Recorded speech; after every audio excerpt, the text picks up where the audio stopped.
Welcome to How I Raised It, the podcast that goes behind the scenes with entrepreneurs who've raised capital. We uncover the tips, tricks, and techniques they use to get investors to write a check. Strap in and turn it up. Hi, welcome to another episode of How I Raised It, produced by Foundersuite.com. Today I have Timeri Tolnay of Ed Curation coming to us from Golden, Colorado. How's your day going, Timeri? That's great. Thanks, Nathan. So Timeri just went to a Red Rocks concert last night, which I'm very jealous of. I haven't been to a Red Rocks concert in decades, which is sad to say. But how was it? Oh man, John Fogerty was amazing. He played with his son and the weather was perfect. We've had a lot of rain here this season, but last night it was divine. The house was packed. It was a great show. That's great. Who was the opener, or is it just him? He didn't have an opener. It was just him, and he was filming some sort of show, so I think we'll be able to catch it. And so I was there. I took my dad for Father's Day with my brother, and so we had a big family group, and so hopefully we were entertaining enough to make the show. You know, we got on camera that they were producing, so we can hope for that. Were you wearing your Ed Curation t-shirts? I should have been. That would have been smart. That's awesome. Yeah, I'm trying to think what the last show I saw at Red Rocks. This is like so long ago. I think I saw the Eagles there and Steve Miller Band, I feel like a million years ago. Yeah. All right. So what is Ed Curation? What do you guys do? Ed Curation is a two-sided online curriculum marketplace that simplifies the curriculum buying and selling process for school districts and for vendors, curriculum vendors. Okay, so give me a scenario, I guess, from either side of that marketplace. So I'm a teacher, or I'm a what? Yeah, so lots of different folks in education buy curriculum. Sometimes teachers do. Sometimes they have their own teacher budget and they buy stuff to use to teach in their classroom. Sometimes schools buy curriculum for a given department, or if the school has an overall initiative. A while ago it was character education, so they might buy character education curriculum for all teachers of all students to use. But most frequently, curriculum is adopted at the school district level. And it's adopted in cycles. So every year school districts are buying something, they just change what they buy. Often it's on a 7-year cycle, so they'll buy something in years 1 and 7, maybe math, and then in years 2 and 8, they might buy history, and so on and so forth. And then of course, all players in education buy curriculum when they have special grants or initiatives to focus on different things. Like right now, STEM is a big thing, right? So they're trying to get more STEM labs and maker spaces into schools. And so there might be, even additional curriculum buying funds for those sorts of new innovations. All right, interesting. And so I guess before your marketplace, they're buying it. How is this business happening? Yeah, so we are going live in the fall of 2019.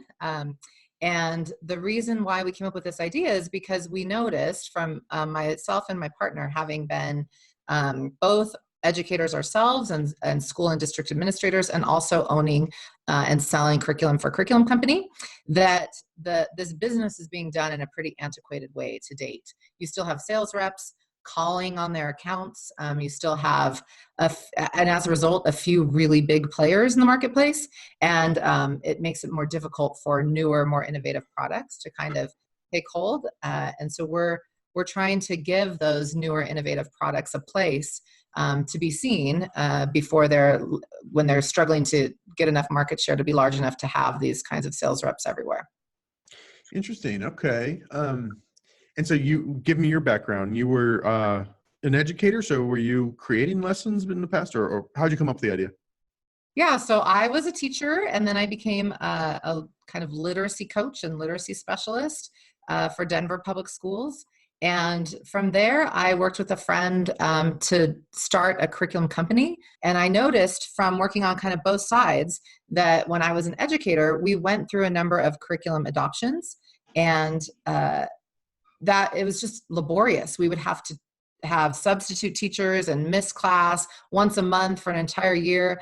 And then when I was on the curriculum side and trying to sell curriculum, I noticed that a lot of time would be spent with leads that wouldn't go anywhere, and that once a school or district really wanted to buy our curriculum, the process would take a long, long, long time. And so we came up with the idea of Ed Curation to kind of try to digitize some of this process and make it smoother for both sides.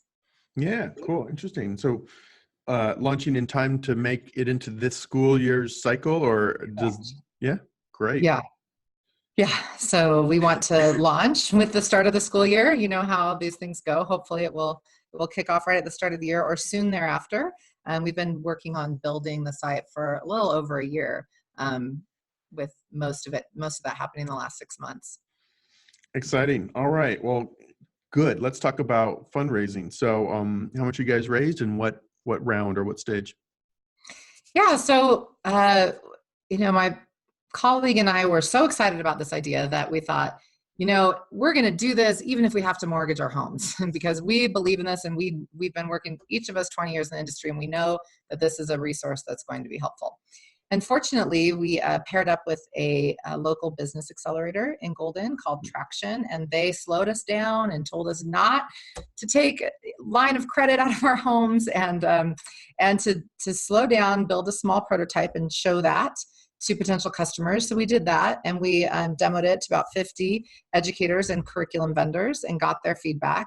And after going through that process and learning more about startups and fundraising, and honestly meeting you and Foundersuite, we thought, gosh, maybe we could raise a friends and family round to make this, more economical for us to launch and to share the proceeds with the people that are close to us that believe in us and our ideas. And so we did that. So at first we aimed to raise $150,000 because I thought that's what it would take to build this and kind of market and sell, raise the smallest amount possible that you possibly need.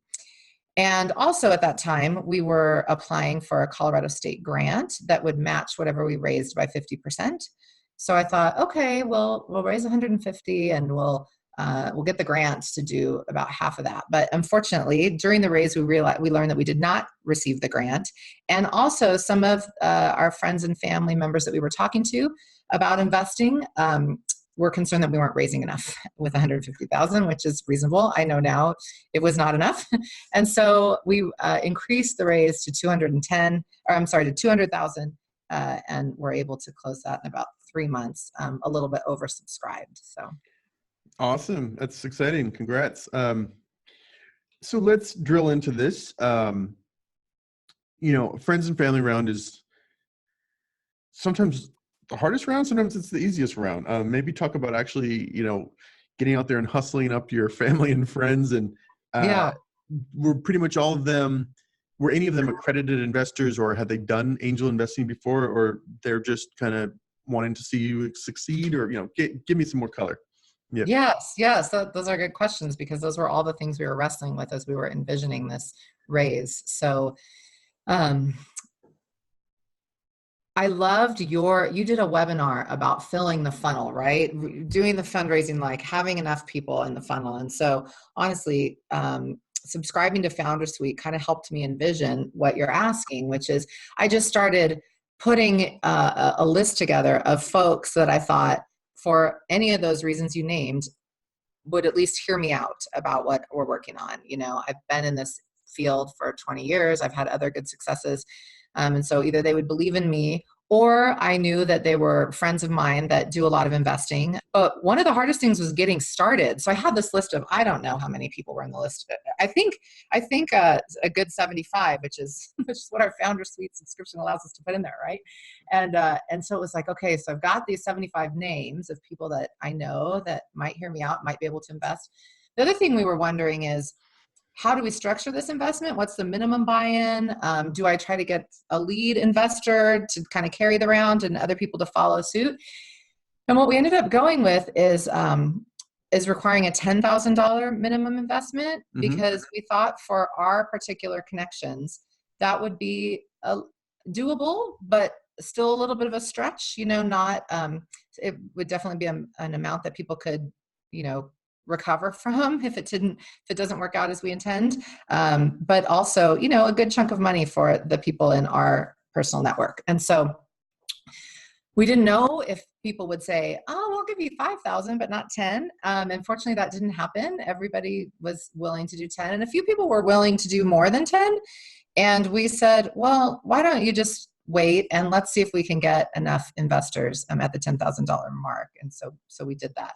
And so I think it is a combination of what you were saying. It was some accredited investors that actively invest, some friends and family that just believe in what we're doing and in our abilities to get there.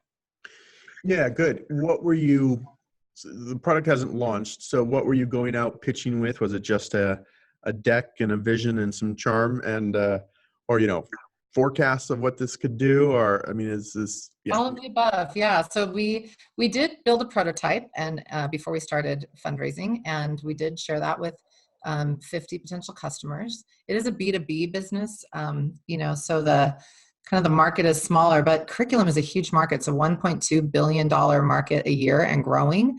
And honestly, our business model is to charge the vendors for the real estate on the space for a year, about as much as they would pay to attend one conference. And some of these curriculum vendors go to 80 conferences a year.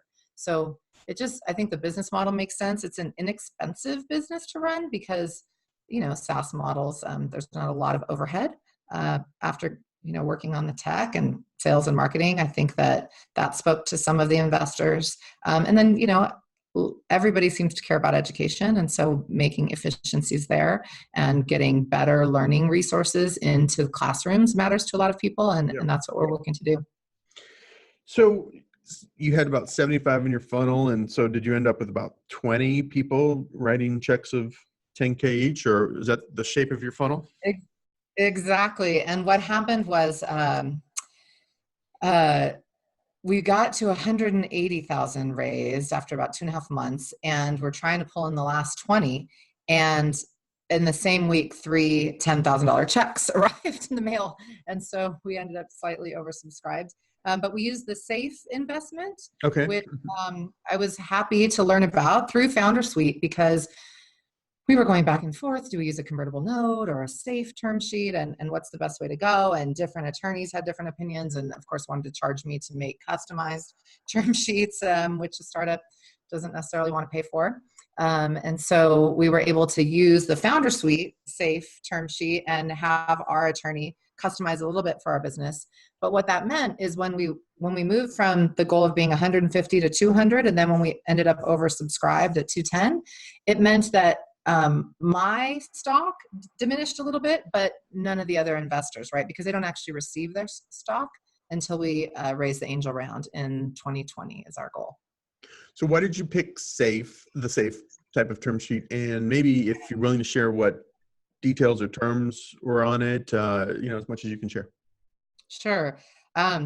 We picked it because it seemed to be in the best interest of the company.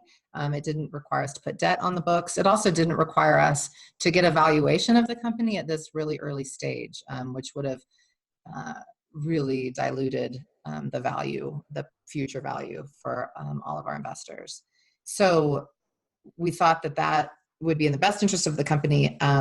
We used a pretty standard term sheet and just change the language a little bit to reflect the potential valuation of what we're looking to go after when we raise the angel round, and to provide guarantees to the investors about timing and that sort of thing.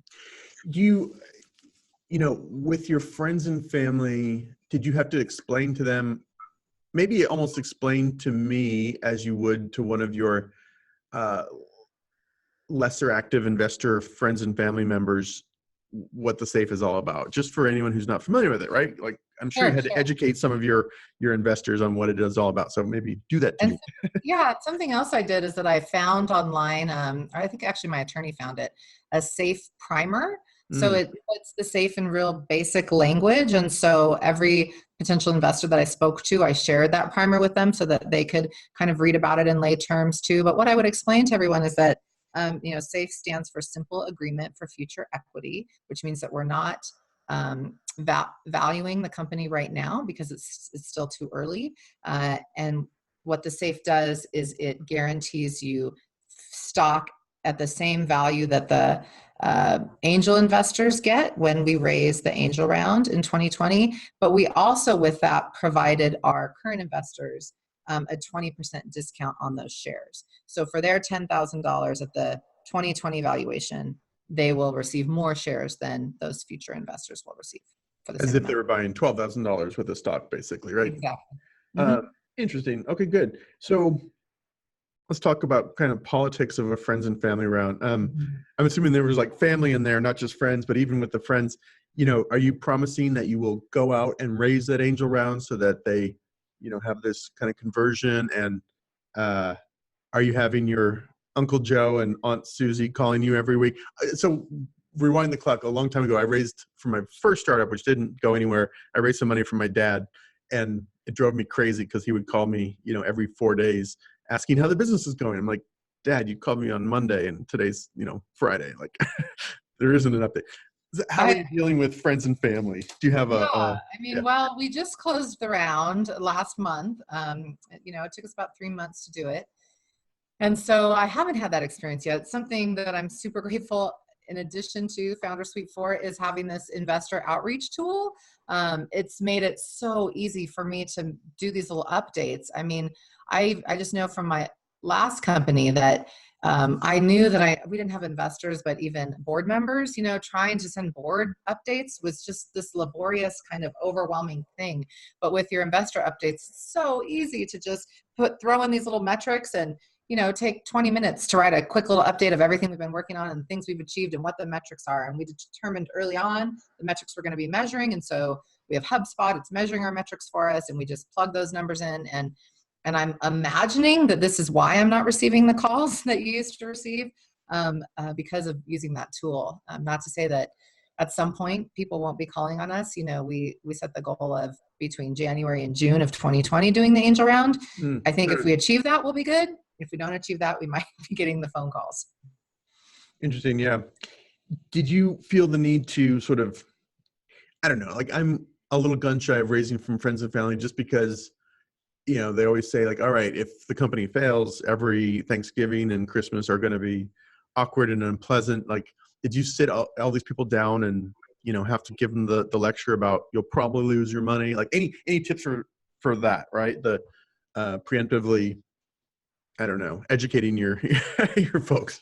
We did have to educate them and explain that there are no guarantees, and that if all of these things that we're planning go as planned, then we will receive stock. And if all those things go as planned, and everything's a big if, and I believe that my investors understood that and that we communicated that.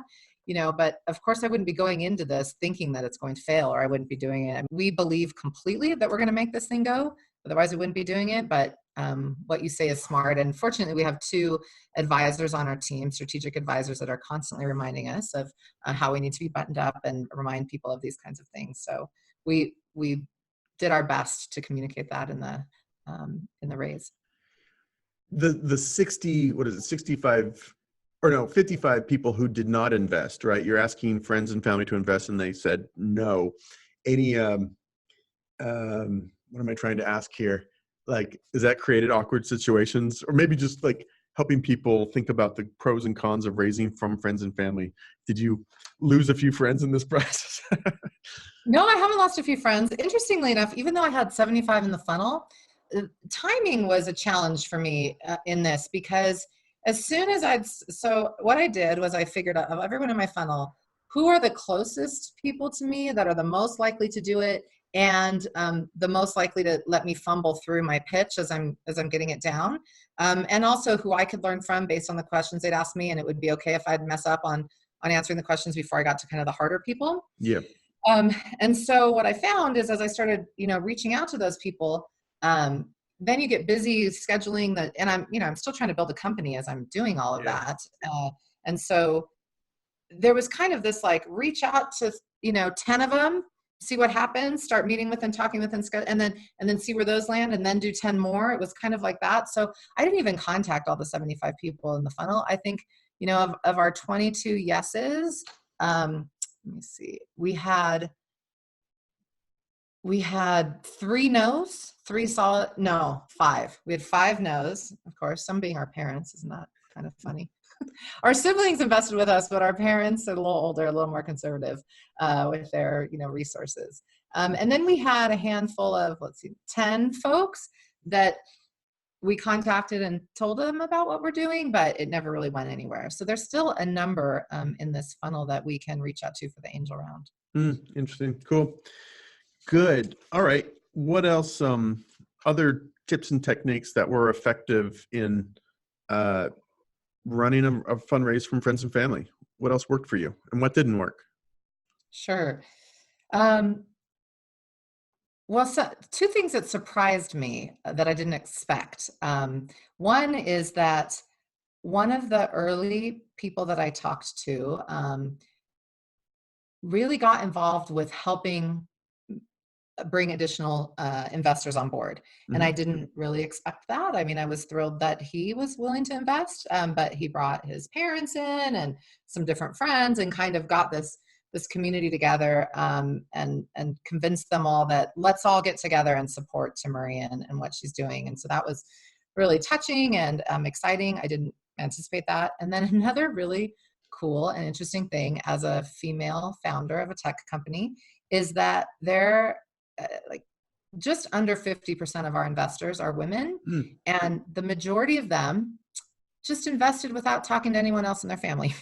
They said they knew me and they said, I believe in this. I care about education. I want to do this. You don't have to pitch my husband too. You don't I'm just going to get behind you. And so that just, that felt really good as well because, we women struggle to get a seat at the table a lot of times. And so to have women investing other women was exciting as well. Yeah, that's good.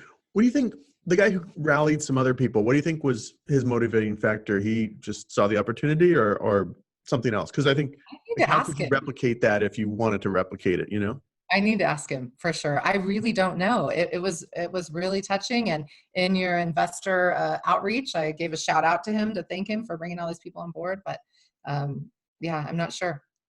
Yeah. I'll find out. I know, it's funny. You're making me think, like when we did our seed round, I had an angel, Santosh, if you're listening, which you probably aren't, but guy I hadn't talked to in a couple of years. And then, we get together and we have lunch and he, same thing, kind of became like this rallier and rallied some other investors in, which is such a great thing. So I wonder if it's like some people are just, that's their natural behavior, or maybe they want validation of their own decision to come in, trying to think about how to tap the psychology of and create more ralliers. If I had to guess, I would think that Kent Greeley, who did this for Ed Curation, he is a salesperson.